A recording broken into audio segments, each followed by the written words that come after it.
የጊቤ ሸለቆ ብሔራዊ ፓርክን ፍለጋ የጊቤን ወንዝ ተከትለን የተለያዩ አካባቢዎችን ያሰስን ነው። ዋናነት ይሄ ብሔራዊ ፓርክ የሚታወቀው በጉማሬ ነው። የጉማሬ መገኛ ቦታ ነው።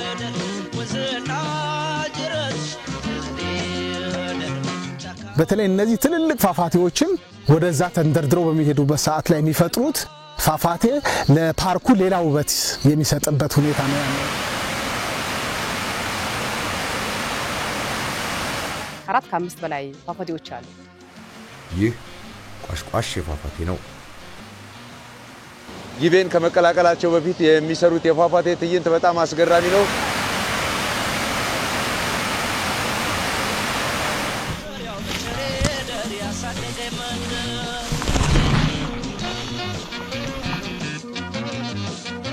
ከሰራን አጋሪ ምርጥ የዓለም ቱሪዝም መንደር የመሆን እድል ያላት ውብ ሰፈር ናት።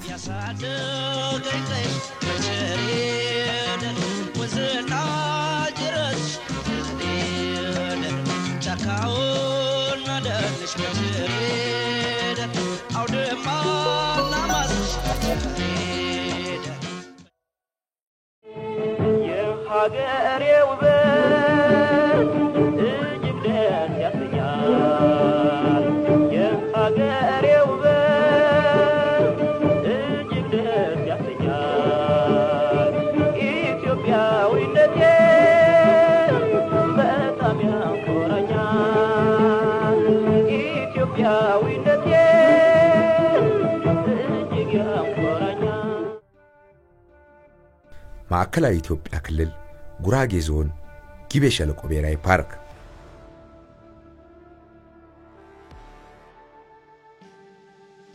ይህ ከአዲስ አበባ ጅማ የሚወስደው ጎዳና የጊቤ ወንዝን ከመሻገሩ በፊት ያለው ገጽታ ነው።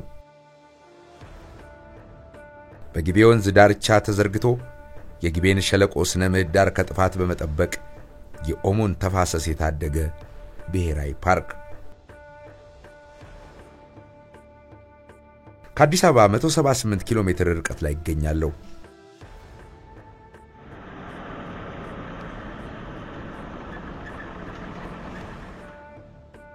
14 ዓመታትን በብሔራዊ ፓርክነት ቆይቷል።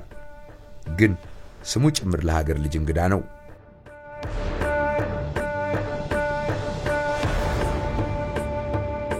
ወደ ጊቤ ወንዝ ዳርቻ እንጠጋ።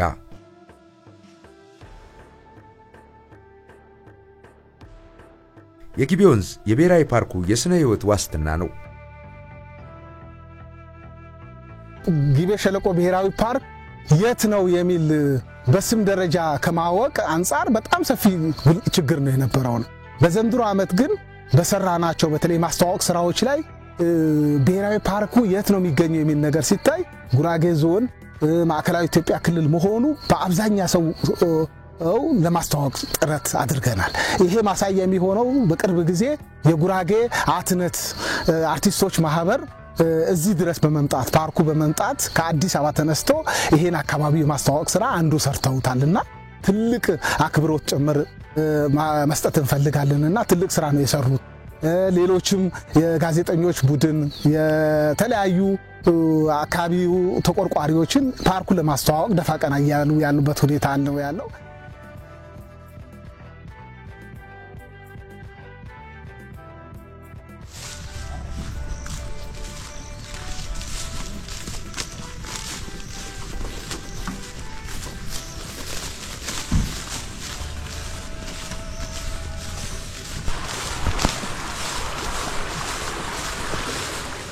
የወንዙ ዳርቻዎች ብዙ ታምር ይታይባቸዋል።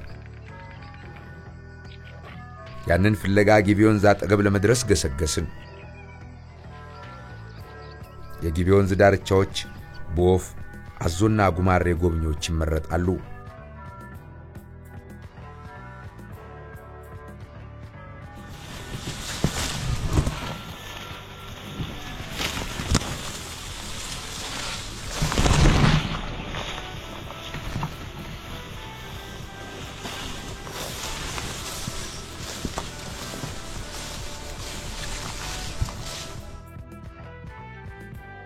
ወንዙን ተከትሎ ያለው የወዲህኛው ስነ ምህዳር የብሔራዊ ፓርኩ አካል ነው።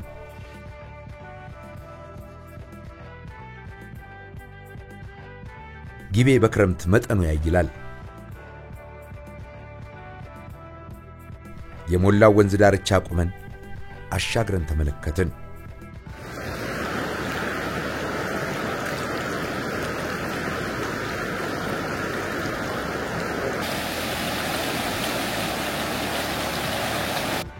የጊቤ ሸለቆ ብሔራዊ ፓርክን ፍለጋ የጊቤን ወንዝ ተከትለን የተለያዩ አካባቢዎችን ያሰስን ነው። ይሄ ሌላ ጊዜ ደረቅ ወንዝ የሚባል አካባቢ ነው ስሙ። ጉማሬዎች የሚሉበት ቦታ እንደሆነ ተነግሮኛል። እዚህ አካባቢ የተለየ ነገር አንደኛ ከዱር እንስሳ የጉማሬ መገኛ ቦታ ነው። ከሱ ውጪም የተለያዩ እንስሳቶች እንዲሁም አዕዋፋቶች መገኛ ቦታ ነው። ለወትሮ የጉማሬ መፈንጫ የነበረው ዳርቻ ላይ ቆመናል። ለውሃ ቱሪዝም በተለይም ለወንዝ ቀዘፋ የተመቸው ጊቤ ይሄ የጊቤ ወንዝ ተከትለን ስንወጣ የተለያዩ ገባር ወንዞች አሉ። ለአብነት ያክል እዚህ ፊት ለፊት ላይ የምናየው ደረቅ ወንዝ የሚባል ነው። በበጋ ይደርቃል ውሃው። ደረቅ ወንዝ የሚል ስያሜ ያገኘው ለዛ ነው። ክረምት ጊቤን ገባር የተለያዩ ወንዞች አሉ። ከ15 በላይ ገባር ወንዞች በብሔራዊ ፓርክ ውስጥ ይገኛሉ። ወደ ዳርቻው መውጣት ያልፈለጉ ጉማሬዎች ከሞላው ወንዝ ጋር ጨዋታ ይዘዋል።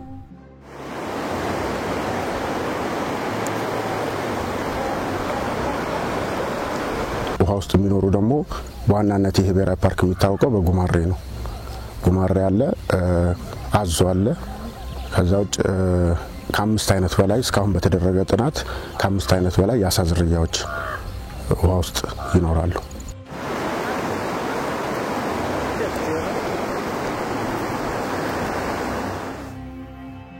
ጉማሬ በርግጥም በዓለም ላይ ሰው በመግደላቸው የሌለው ቁጡ እንስሳ ነው። ጥንቃቄ የተሞላበት ቆይታችን ቀጠለ።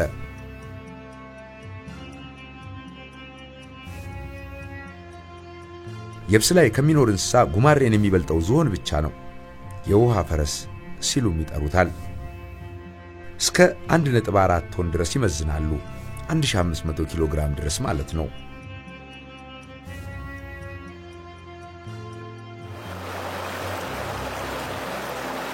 ያው እንስሳት ስንል በውሃ ውስጥ የሚገኙ ሌሎች እንስሳቶችም ይገኛሉና ከዚህ ውስጥ ቅድም ያነሳሁልህ በተለይ ጉማሬ በየ200 በየ300 ሜትሩ ላይ ቤተሰብ ሆኖ በስፋት ባቤም ወንዝ ተከትሎ ጊቤ ወንዝም ተከትሎ በስፋት የሚገኝበት ሁኔታ አለ።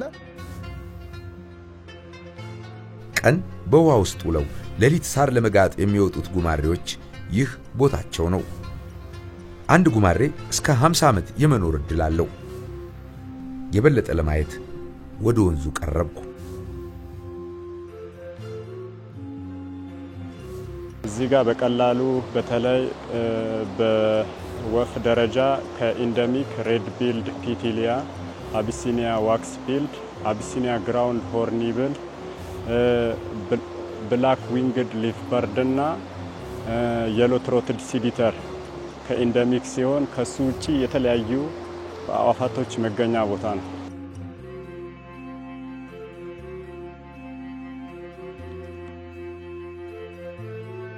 ከ50 በላይ የአፍሪካ ሀገራት የሚኖረው ጉማሬ በኢትዮጵያ እንደ ልብ ከሚታይባቸው ብሔራዊ ፓርኮች አንዱ ጊቤ ሸለቆ ብሔራዊ ፓርክ ይህ ስፍራ ነው።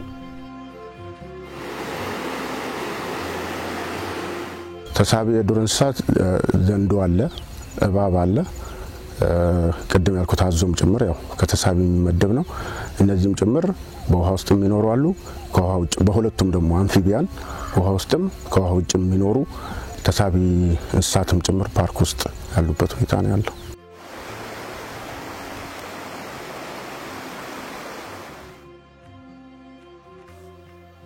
ከጉማሬው ፊቴን መለስ ሳደርግ ከግዙፉ አዞ ጋር ተያየን።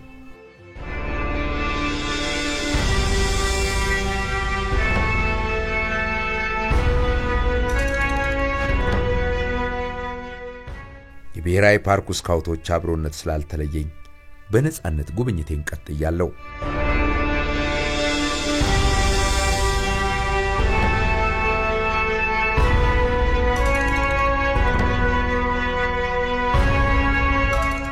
ቀጠና ወደ በ4 ወረዳዎች አሉ። በእነዚህ 4 ወረዳዎች ውስጥ የራሳቸው የሆነ ጥምርታ አለ የራሳቸው ቲም አላቸው በዛ ቲም መሰረት የራሳቸው ፓትሮል ይሰራሉ ያ ፓትሮል የራሱ በትስስራቸው አማካኝነት ወደ እስከ ቢሮ ድረስ የተሳሰረ ነው የጥምርታ የወለደ መድረስ ያሳደገኝ በጀሬደ ወዘና ጅረስ ጫካውን መደነሽ በጀሬደ አውድማና ማስሽ በጀሬደ በጀሮ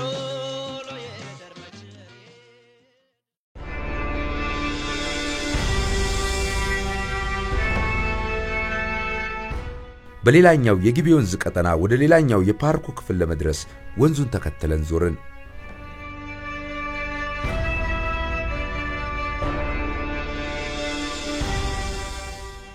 አጠቃላይ የፓርኩ የቆዳ ስፋት 36000 ሄክታር ሲሆን ወጣ ገባ የመሬት አቀማመጥ ይዟል። ፓርኩን ለመታደግ ለማልማትና ተደራሽ ለማድረግ አሁንም የቅንጅት ስራ ይፈልጋል። በጣም ጊዜው የደረሰ ይመስለኛል ፓርክ ጽፈት ቤቱን ተነጋግረን ከክልሉ ጋር በአሁኑ ሰዓት ቀጣይ ኢንቨስት ለማድረግ ጭምር የዲዛይን ስራ እየተሰራለት ነው ቀጣይ ሎጆች ይገነባሉ በደንብ ቱሪስት ይጎበኛል ብዬ አስባለሁ ከዛ አካባቢ ላይ ማግኘት የሚገባው ነገር ማህበረሰቡ በስራ ዕድል ፈጠራ ይጠቀማል ተወሰነ ያህል ጊዜ ሊወስድ ይችላል ትልቁ ነገር ግን የመንገድ ችግር ነው ስለዚህ በዚህ አጋጣሚ እኔም የመንግስት አካል በሆንም የሚመለከታቸው ባለሀብቶቻችን በጣም ጥሩ ስራ ይሰራሉ ስፔሻሊ በዛው ኤሪያ ላይ በዚህ አጋጣሚ ደግሞ እንደዚህ አይነት የቱሪስት መስህብ ስፍራዎችም ደግሞ ቢገቡበትና ከመንገድ ጋር ቢያስተሳስሩት ደግሞ የበለጠ ከፍ ያደርገዋል የሚል ሐሳብ ስላለ ይሄ ነው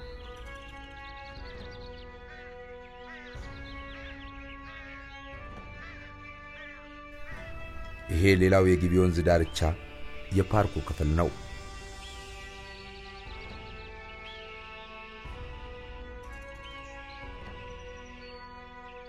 የውሃም የየብስም ዱር እንስሳት መኖሪያ ነው የያዘውን በእርግጠኝነት ለመዘርዘር ግን አሁንም ጥናት ይፈልጋል እንስሳት አቅሙ ገና ብዙ ጥናቶች መደረግ አለበት አሁን የጀመርናቸው ስራዎች አሉ በተለይ ከወልቂጤ ዩኒቨርሲቲ ጋር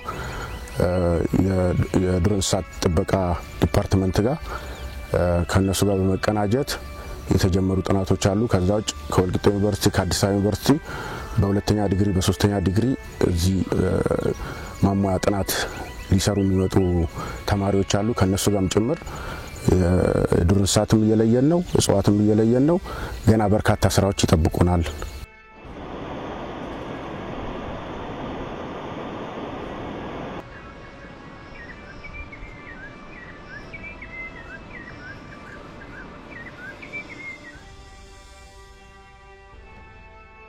የወንዝ ዳርቻው የእጽዋት አይነቶች ቅጠላቸው ቀጥታ ለፀሐይ ብርሃን ያልተጋለጡ ናቸው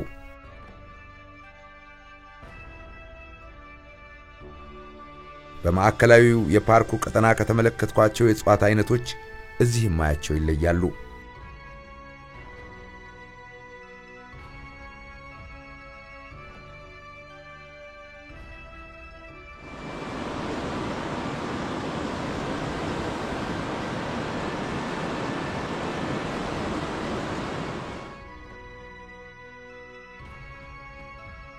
ይህንን መሳይ የትልቅ ወንዝ ዘብ የሆነ ብሔራዊ ፓርክ ለዓመታት ትኩረት ሳያገኝ ቆይቷል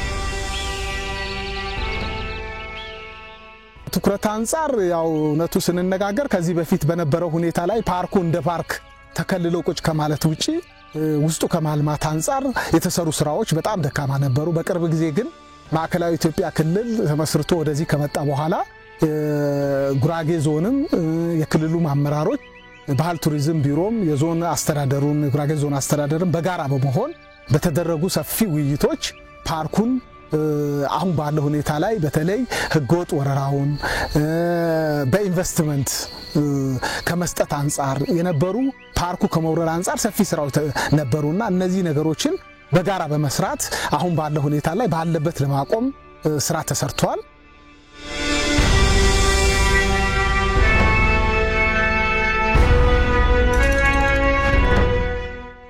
የአዞ መመልከቻ የሚባለው የጊቤ ወንዝ ዳርቻ ከሰማይ በሸሸጉት የዛፍ ጥላዎች ተሸፍኗል።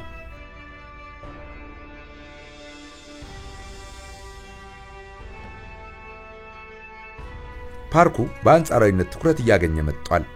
የብዙ ስራዎችን ለመስራትና ተፈጥሮን ለመታደግ ምቹ ዕድል ይፈጥራል። አንዱ ጠያቂ አንዱ ተጠያቂ አይነት ወጥቶ አሁን ሁሉንም ሰው ፓርኩ ተቆርቋሪ ወደ መሆን መጥቷል። ዞኑንም ወረዳውንም ክልሉንም በተሻለ መልክ ጥሩ ስራዎች እየተሰራ ያለበት ሁኔታ ነው ያለውና አሁን ባለው ሁኔታ ላይ የክልሉ መንግስትም የዞኑ መንግስትም ብሎም በፌደራል ደረጃም በዩካ እና የሚኒስትሮች ጭምር የቱሪዝም ሚኒስቴርም በቅርብ ጊዜ ያው እንደሚታወቀው ጋዜጠኞች ጭምር በመላክ የቱሪዝም ጋዜጠኞችን በመላክ ሰፊ ስራ የማስተዋወቅ ስራ እየሰራ ያለበት ሁኔታ ነው ያለውና አሁን ባለው ሁኔታ ላይ የተሻለ ትኩረት ተሰጥቶት በተለይ መንገድ ስራዎች ለመስራት በዘንድሮ ዓመት አቅደናል።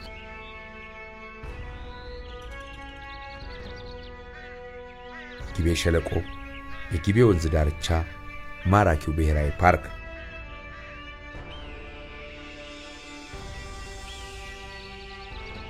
ይህ የመጪው ጊዜ የጎብኝ መዳረሻ ነው። የተወጠኑት ሲተገበሩ ታሪኩ ሌላ ይሆናል። የቱሪስት ማረፊያ ማህበረሰብ ሎጅ ለመገንባት በጀት ተይዟል።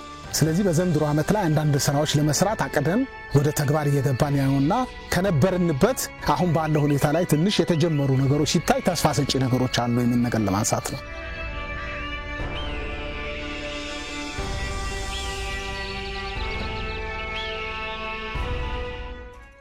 የጊቤ ወንዝ ዳርቻ በወንዝ ዳርቻ ዛፎች ታጅቧል።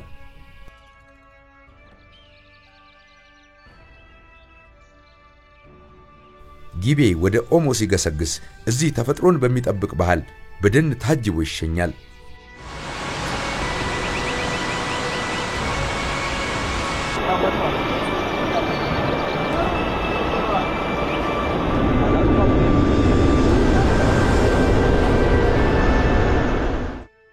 ወደ ሌላው የብሔራዊ ፓርኩ የውሃ ቱሪዝም መዳረሻ እንጓዝ።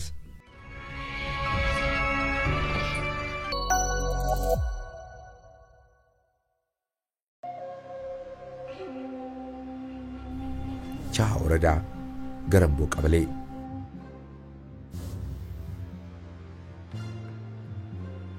በዚህ መንደር ወደ ብሔራዊ ፓርኩ አንድ ቀጠና እንጠጋለን።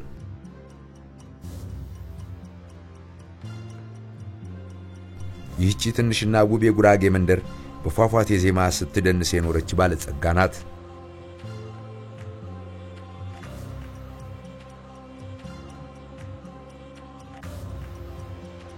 መንደሯን ሰንጥቀን ከደጋው አካል ወደ ሸለቆው አፋፍ በእግር ተጓዝን። ብዙዎቹን የጉራጌ ምድር ፏፏቴዎች የማየት ዕድል ገጥሞኛል። የመንገድ ያለ ይላሉ።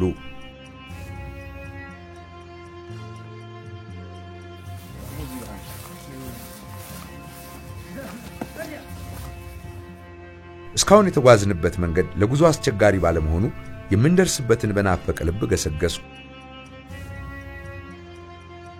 ለውሃ ቱሪዝም የተመቸ ግን ደግሞ ያ የማይታወቅበት ቦታ ማለት የጉራጌ ምድር ነው።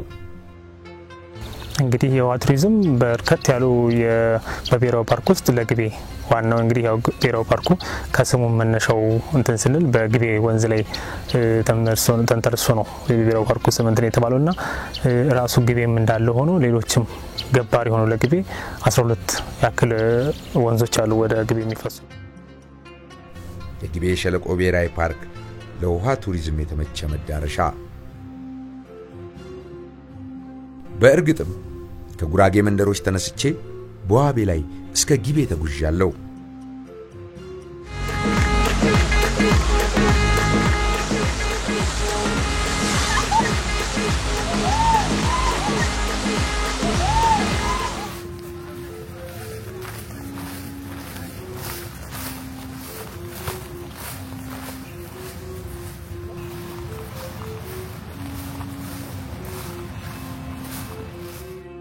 ከዚህ በተጨማሪ ደግሞ በተለይ በወንዞቹ ላይ ትላልቅ ፏፏቴዎች ጭምር ወደ ጊቤ ወንዝ በሚደረደሩበት ጊዜ በመሃል ላይ ደግሞ የሚፈጥሩት ከፍተኛ የሆነ ትላልቅ ፏፏቴዎችን ሉቄን ፏፏቴን ጃቱ ፏፏቴን በተመሳሳይ መልኩ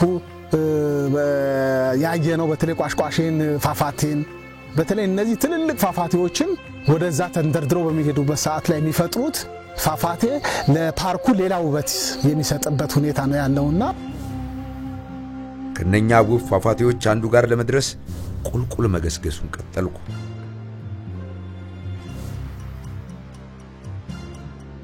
በደን ጥላ ውስጥ ስለምንጓዝ የድካም ስሜት ጠፋ።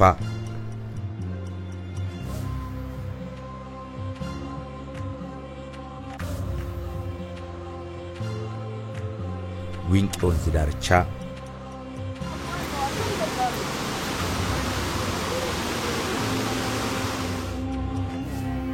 ይህ ቋሽቋሽ ፏፏቴ ነው። ቻ ጉራጌ ማዕከላዊ ኢትዮጵያ ክልል ጊቤ ሸለቆ ብሔራዊ ፓርክ። የጊቤ ሸለቆ ብሔራዊ ፓርክ የተለየ ገጽታ የሚባለው አንዱ መገለጫ የውሃ ቱሪዝም ሀብቶቹ ናቸው። በዚህ ብሔራዊ ፓርክ ውስጥ ወደ 12 የሚጠጉ ወንዞች አሉ። እነዚህ ወንዞች ጊቤን ከመቀላቀላቸው በፊት የሚሰሩት የፏፏቴ ትዕይንት በጣም አስገራሚ ነው።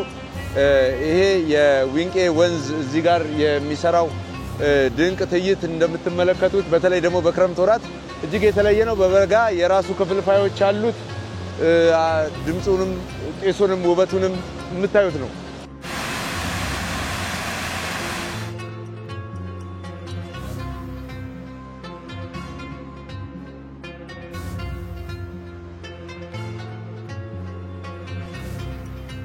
እንዲህ ያለ ፏፏቴ የሚሰሩት ወንዞች የፓርኩን ምድር ሰንጥቀው ከጊቤ ጋር ይዋሃዳሉ። ጊቤን ከመዋሃዳቸው በፊት ግን ስንብታቸው በትዕይንት ይሞላል። አንዱ ትዕይንት ይህ ነው፣ ቋሽቋሽ ፏፏቴ።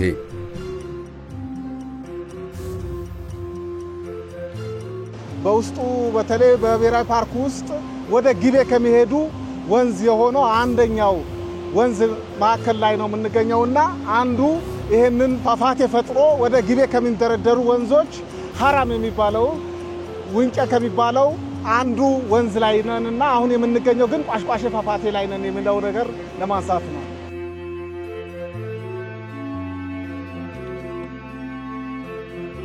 የፓርኩ ፏፏቴዎች አልተገለጡም፣ አልተዋወቁም፣ አልተጎበኙም፣ ግን በርካታ ናቸው።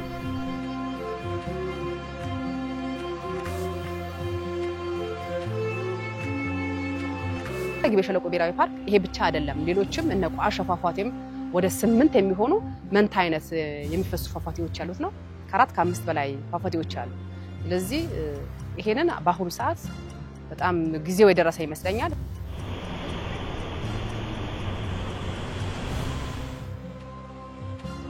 ጉራጌ ሰው በሞላባቸው መንደሮች ተፈጥሮን ሸሽጎ ይጠብቃል። ጠብቆ ምንጭ ይፈጥራል። ምንጮቹ ወንዝ ሆነው አገር ይሰራሉ።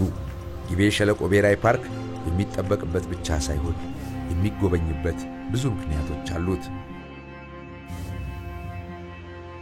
በተለይ ትላልቅ ወንዞች ወደ ጊቤ ትልልቁ የዋቤ ወንዝን በተለይ ጊቤን ከሚገብሩ አንዱ ነው። ሐራም ይባላል። ሙረ በተመሳሳይ መጥቶ ናአካብ ይባላል። በጣም ሰፊ ወንዞች ናቸውና ከ12 በላይ ወንዞች ጊቤን የሚቀላቀሉበት ሁኔታ ነው ያለው። ለፏፏቴ ቱሪዝም የተመቸ ብሔራዊ ፓርክ። በፓርኩ ቆይታችን ብዙ ስፍራዎችን አሰስን፣ ብዙዎቹ ጋር ደረስን። በውሃ ቱሪዝም ላይ ለሚመጣ ማንኛውም ቱሪስት ምቹ የሆኑ ፏፏቴዎች አላቸው፣ ያላቸው አሪፍ ፏፏቴዎች አሉና ምቹ ነው ብሔራዊ ፓርኩ። ለዛም በዛ ልክም የተደራጀ ብሔራዊ ፓርክ ነው ያለው።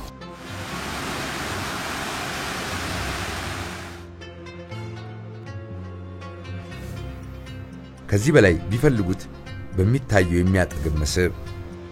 ከዚህ በፊት እስካሁን ድረስ ታድሮ የተሰራ የቀረጻ ስራ ይሄ የመጀመሪያው ነውና ያው ቀጣይም አያንተን ተሞክሮ ፈርተቅ ተከትለው ሌሎቹ እንደሚመጡ ተስፋ እናደርጋለንና ያንተ ሚና ደግሞ ትልቅ ነው።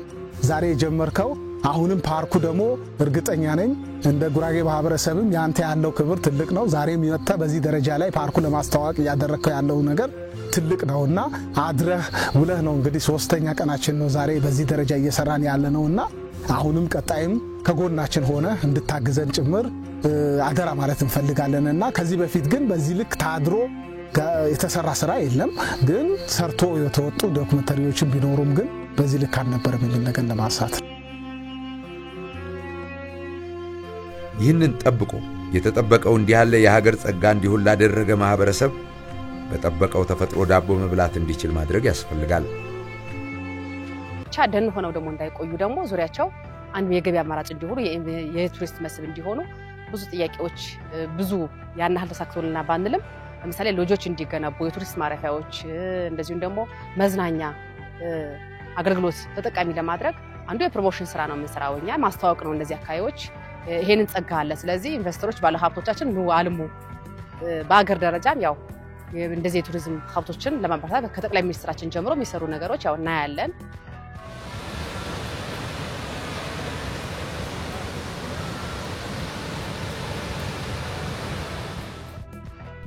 የወንዞቹ መልክ የውሃቸው መጠንና የሚያልፉባቸው መስመሮች የጊቤ ሸለቆ ብሔራዊ ፓርክን መጠበቅ ምን መታደግ ማለት እንደሆነ የሚነግረን ነገር አለ።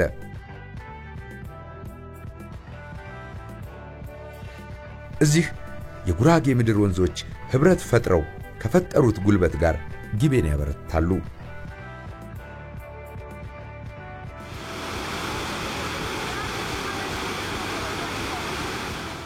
በጉብኝት ለምሳሌ በሀገር ህወቅ ክበብ የምናስጎበኝበት አንዳንድ ዞናዊ የሆኑ ፌስቲቫሎችን ጭምር ሲኖሩ ደግሞ ማህበረሰቡ ይሄ እውቅና መስጠት ያላቆየ ማህበረሰብ ደግሞ ቴንኪዩ ትክክል ናችሁ ስለዚህ ወደፊትም ይሄ መቀጠል አለበት የሚል አገኘነው አጋጣሚ የሚሰሩ ነገሮች አሉ ማለት ነው።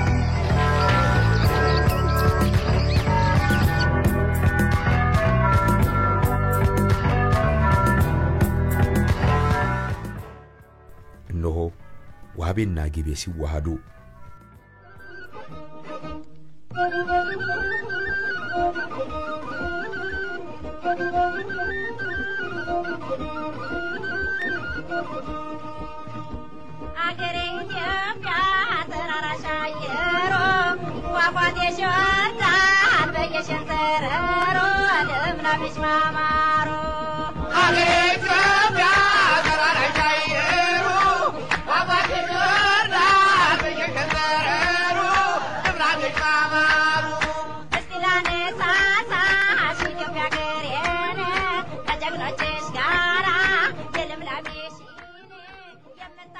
ደግሞ ሌላኛውን ፏፏቴ ፍለጋ ወደ ሌላው የጉራጌ ወረዳ እንጓዝ።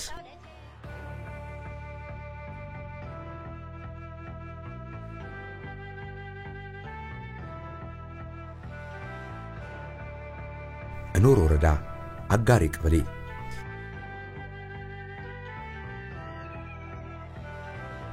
ይቺ የአጋሬ መንደር በጊቤ ሸለቆ ብሔራዊ ፓርክ አፋፍ ያረፈች ናት።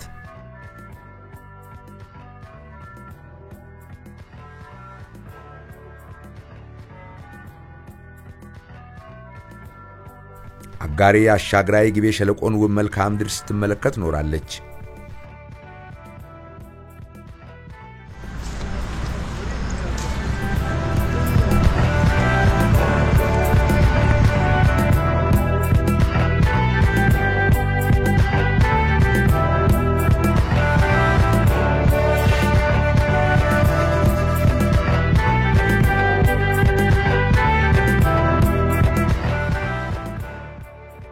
ከሰራን አጋሬ ምርጥ የዓለም ቱሪዝም መንደር የመሆን እድል ያላት ውብ ሰፈር ናት።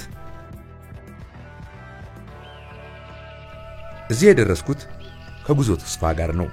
ተስፋን ዳና ለማመስገን አይቻልም። ከአጋሬ መንደር ከፍታ ቁልቁል ወደ ሸለቆ ወረድን። የጉራጌ ምድርን ረግጦ እዚህ ያልደረሰ ብዙ ቀርቶበታል። አረፋ ላይ ብዙ ሰዎች ለማስተዋወቅ ጥረት አድርገናል። ለመስቀል የምትመጡ ወንድም እህቶቻችን ይሄንን ውብ አካባቢ ገብታችሁ በማየት በመዝናናት አካባቢያችሁን እንድታውቁና እንድታስተዋውቁ በዚህ አጋጣሚ አደራ ማለት እፈልጋለሁ። የታደለችው አጋሬ ብቻዋን ስትመለከተው ወደ ኖረችው ናይካም መጣው። በፏፏቴ ዜማ አፋን የፈታች የተፈጥሮ መንደር። የአጋሬ መንደር ሰው እንግዳ ተቀባይ ነው። እንግዳ አይኑን ሳይከድን የማይተኙ የደጋግ ሰዎች መንደር። በእኖር በኩል የግቤ ሸለቆ ብሔራዊ ፓርክ ጸጋ የሆነውን ናይካምን ለማየት መጣው። ገና ቁልቁለቱን ስንጀምር በድምጹ ተቀበለን።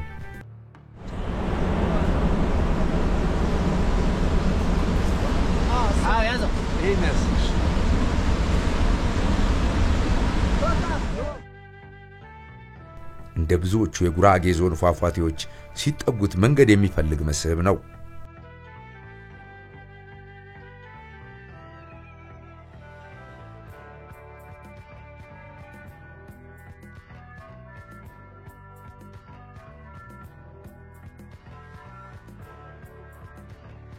ተንፏቀን ወረድን። ብልሃትም ብርታትም የሚጠይቅ መንገድ።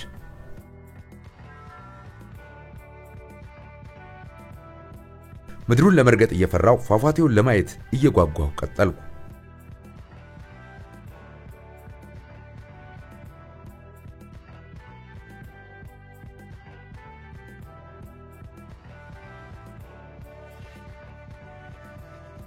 ናይካብ ፏፏቴ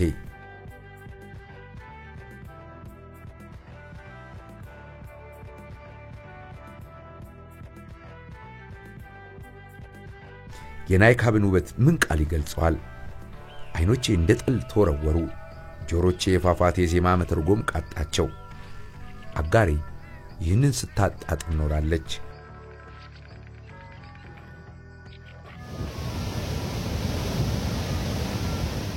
አጋሪ ውስጥ ያለ ፏፏቴ እጅግ አስደናቂ አስገራሚ እኔ እንጃ ዳግም ጢስ አባይ ብንለው ራሱ ማጋነን የማይሆን በብዛቱ በርዝመቱ በጣም የሚገርም ነው። በነገራችን ላይ ግቤ ሸለቆ ብሔራዊ ፓርክ ይሄ ብቻ አይደለም። ናይካ ፏፏቴ ያው እንደምታውቀው የመጀመሪያ ጊዜ ይመስለኛልና ያው ጉዞ ተስፋ ንዳ ባዘጋጀው ፕሮግራም ላይ አንተም በተገኘህበት ያየነውና በጣም ግሩም የሆነ አካባቢው ላይ ትልቅ ፏፏቴ ነውና እዛ አካባቢ በተለይ እናንተ መታችሁ ከጎበኛችሁት በኋላ በተለይ በብዙ መልክ የአካባቢው ማህበረሰብ መጥቶ የመጎብኘት የማየት ነገሮችን እየታየ ያለበት ሁኔታ አለና ትልቅ በተለይ ከቋሽቋሼ ፏፏቴ ባልተናነሰ መልኩ ናይካም ፏፏቴም በተመሳሳይ መልኩ በጣም ትልቅና ግርማ ሞገስ ያለው ፏፏቴ ነው።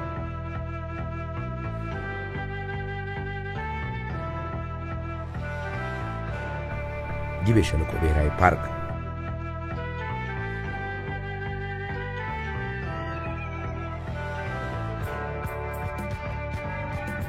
ስለ ኢትዮጵያ ፏፏቴዎች ስናዜም ኖረናል። ሰርተን አልመተናቸው ቢሆን የዳቦ ቅርጫት ነበሩ። ይህ ለአዲስ አበባ ቅርብ ነው። አዲስ አበባ ግን እዚህ አልመጣም።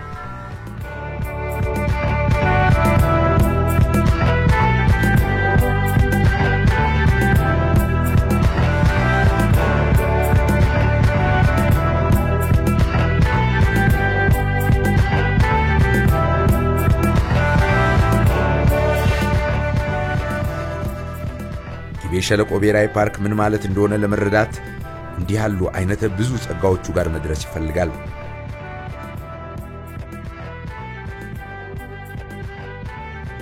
እንግዲህ ያው ከተሳካለን በቅዳችን መሰረት ከሄድን ብሔራዊ ፓርኩን አልምተን መዳረሻ ልማቶችን አሁን ቀደም የጠቀስኩልን በርከት ያሉ መዳረሻ ልማቶችን ተሰርቶ ከዚህም በላይ ለሀገር ኢኮኖሚካሊ ለሀገር አስተዋጽኦ ማድረግ ያለበትን ነገር እንዲያደርግ ነው እንግዲህ ጥረት እያደረግን ያለነው። በዛ ልክ ነው የምንመኘው። አሁን የተጀመረው ለምሳሌ በተናጠል የውጭ ሀገር ቱሪስቶች ይመጣሉ፣ ቱር አድርገው በቃ ይወጣሉ። የተጨበጠ ነገር የተቆጠረ ነገር የማህበረሰባችን ህይወት የሚቀይሩ ነገሮች ያናህል ነገር አታይም። ስለዚህ በተደራጀ መንገድ የራሱ የሆነ ቱሪስቱ መጥቶ ተዝናንቶ ጎብኝቶ ጉራጌ ማህበረሰብ ወይም ጉራጌ ዞንን ይሄ ነው የሚለው ነገር ለዓለም መሽጠት በሚችልበት መንገድ በተማከለ መንገድ ለምቶ ባይ በጣም ደስ ይለኛል። ለምሳሌ እንደ ቅድም እንዳልኩ እነ ወንጪ እነ አላላኬላ እነ ኮይሻ ፕሮጀክቶች ነው በጣም ደስ ይላል። እንደ ሀገር ጀስት እንደዚህ አይነት ደግሞ ፕሮጀክቶች ደግሞ መጥተው ቢሰሩ ለበርካታ ዜጎች የስራ ዕድል ቢፈጠር ግቤ ሸለቆ ብሔራዊ ፓርክ እንላለን እንጂ ከሰላክ ስለውቁ ህይወታቸው የሚመሩ አሉ።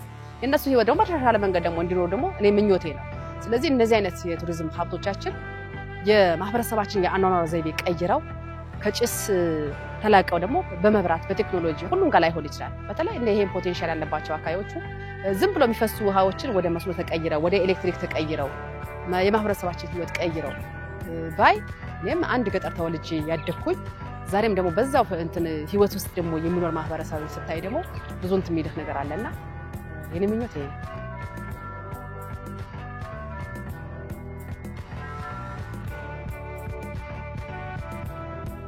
ጊቤ ሸለቆ ብሔራዊ ፓርክ ከጠበቅኑ ይጠብቀናል ካለማኑ የዳቦ ሌማት ነው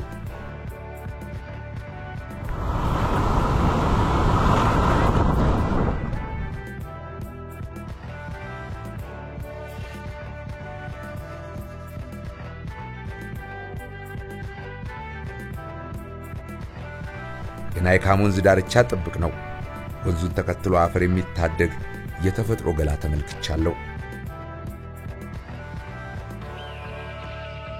የማይጠገበው ናይካም ለአጋሬ ቀበሌም አያሌ ጸጋዎችን ይዞ የሚመጣ ተፈጥሮ ነው መንደሯን ለኢኮቱሪዝም እንደሚድራት አልጠራጠርም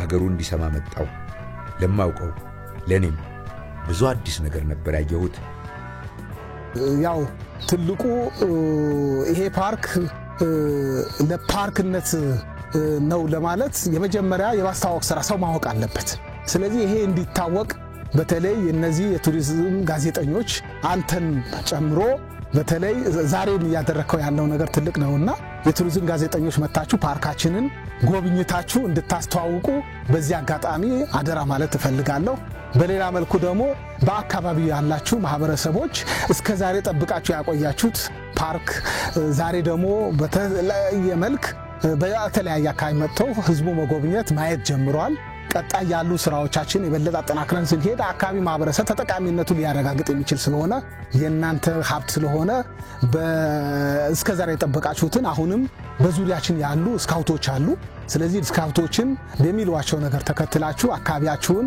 ይሄን ፓርክ እስከ ዛሬ በጠበቃችሁበት ልክ እንድትጠብቁ አደራ ማለት እፈልጋለሁ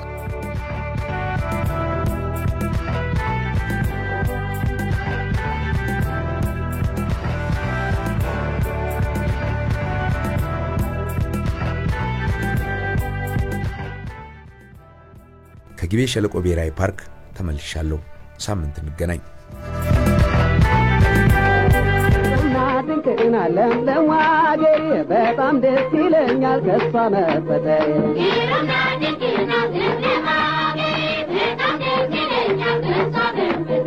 የሀገሬ ውበት በጣም ደስ ያሰኛል ተፈጥሮን እንዳደንቅ እድል ይሰጠኛል ተራራው ኮረብታው ወንዙ ሸንተረሩ ለሕይወት ተስማሚ ገና ነው አየሩ